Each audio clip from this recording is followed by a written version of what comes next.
আসসালামু আলাইকুম গাইস, আশা করছি সবাই ভালো আছেন। আলহামদুলিল্লাহ আপনার দয়ায় আমিও খুব ভালো আছি। সো প্রতিবারের মতন এবার একটা ভিডিও নিয়ে হাজির হয়ে গেলাম।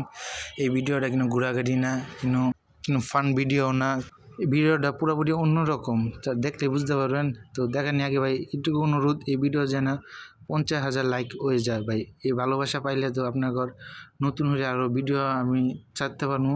সো গাইস এই ভিডিও যেন 50,000 লাইক করে দাও। চলো দেখে আসি ভিডিওটা। সো গাইস চলে আসলাম, চলেন দেখে আসি কে লাগে আমি যেন এত অনুরোধ করলাম। পুরোটা শুদ্ধ শাড়ির দোকান গাইস, দোকানে ঢুকলাম, এই যে ঢুকলাম, হ্যাঁ কত সুন্দরভাবে দোকানটা সাজানি দেখেন। দোকানে আমি বেশিরভাগ আমি থাকি না, আমার চাচা বলেতে, কারণ আমি রাত থেকে 11টার দিকে যাই, মাল টাল কিনে হেনে আনতে আনতে 6টা বাজে যায়, 6টা মাসে 7টা বাজে যায়, মাল টাল হাজাতে 8টা 9টা বাজে। আমি যাই 11টা 12টার দিকে যাই ঘুমাইতে, রাত 9টা 10টার দিকে আসি। আমি কত প্রকারের মাল আনি চলেন সেটা আমি আপনাকে দেখাই।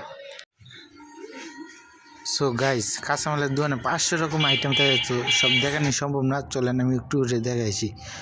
1 2 3 4 5 6 7 8 9 10 11 12 13 14 15 16 17 18 19 20 21 22 23 24 25 26 রকম ভাই, 26 পদের মাল। বাট আর মাল শুকনা মাল মিলাই ধরলে যে আপনার বিশ্বাস করতে পারবেন না যে কাঁচামালের দোকানে এত পরিমাণে মাল থাকে যা বলার বাইরে। স্যার জীবনে সবচেয়ে বেশি গুরুত্বপূর্ণ জিনিস হলো যেটি না থাকলে দোকান চলে না। যেরকম কাঁচামরিচ দোকানে না থাকে ভাই দোকান চলবে না, কারণ কাঁচামরিচ হলো মেন জিনিস। আর কিছু মাল আছে যে সৌন্দর্য বাড়ায়, চলুন দেখে আসি।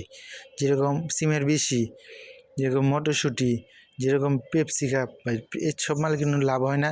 বাট এইসব মাল যদি ধরে রাখুন যায় তাহলে কাস্টমারও থাকে, যার কারণে কাস্টমার অন্য দোকানে যাইতে পারে না, যার কারণে নিজেরও বেচা কিনা একটু ভালো হয়। যেরকম মনে করেন আমার দোকান চলে বেশি, যেরকম কচুরমুখী, এটা যেরকম লাভও আছে এরকম লসও আছে। লস এটা কীরকম লস চলেন আমি আপনাকে দেখা আসি। যেরকম লসের কথা বলতেছিলাম যে কি কারণ থাকলো লস, এত পরিমাণে মাল লস করে, মানে 2 টাকা কমে ছাড়ে না, যা ফালায় দেয়, তাও গরিব মানুষ দেয় না। এদিকে দেখুন একটু সামনে যাই, চলেন দেখে আসি। দেখেন এত পরিমাণে এত টাকার মাল লস করে, তাও 2 টাকা কমে ছাড়ে না, পয়সা ফালাই দিব, তাও গরিব মানুষটা দান করবো না। অত কাঁচামালের দেয়া দিলাম, শাকের দেয় দেন, এত পরিমাণে শাক ভাই, তাও দাম কম হয় না, কারণ চাষিরা কমে চারে না, যার কারণে দোকানদাররাও কমে দিতে পারে না, যার কারণে কাস্টমারের সাথে সমস্যার সৃষ্টি হয়। একজন দোকানদার হয়ে বলতেছি যে এত মাল নষ্ট করবেন না, 2 টাকা কম লাভ হইলেও মাল ছাড়িয়ে দিবেন, আর এত বেশি মাল কিনবেন না, যার কারণে মাল পচতে হলে পালাইতে হয়। এসব মাল যদি না পালায় হেরেও, পচা মাল যদি না পালায় হেরেও যদি কিছু বালা থাকে, যে গরিব পরিবার আছে তাদেরকে দিয়ে দেবেন, কি আশেপাশে কিন্তু মাদ্রাসা আছে, কি এতিমখানা আছে, সেখানে দিয়ে দেবেন, যার কারণে আপনার অনেক উপকার হইব। যে এত মাল কিনবেন না যে যার কারণে নষ্ট হয়, কি আপনার অনেক লস হয়, যে ঘরে আপনার দাম বাড়ায় দেন, যে কাস্টমারের অসুবিধা হয়।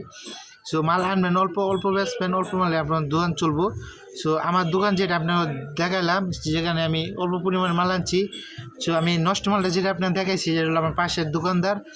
বাট তারা অনেক মাল নষ্ট করে, যা বলা বাইরে, তার মেসে খাওয়ান দেয়, বাট তারা আনতে মাল কিনে আনে, বাচ্চা মাল আনে না, যার কারণে আপনি এই ভিডিওটা দেখালাম। সো এই ভিডিওটা এ পর্যন্ত শেষ। যে এরকম কোনো ভিডিও চান কি করেন তা অবশ্যই বলবেন আমার কমেন্টে, আমি যার কারণে অন্য অন্য এলাকায় গিয়ে আপনার ভিডিও আনতে পারি, কি বাজারে গিয়ে পরিমাণের কি দাম কি আসে বিষয়, এইসব ভিডিও আমি ছাড়তে পারি। সো আমি যে বলছিলাম ভাই, এই ভিডিও 50,000 যেন লাইক হয়ে যায়, তো সো ভাই এটুকু অনুরোধ, এই ভিডিওর জন্য 50 লাখ হয়ে যায়, 50,000 লাইকের জন্য হয়ে যায়। সো আসসালামু আলাইকুম, ভালো থাকবেন, আলহামদুলিল্লাহ, আপনারা দোয়া করবেন। আমি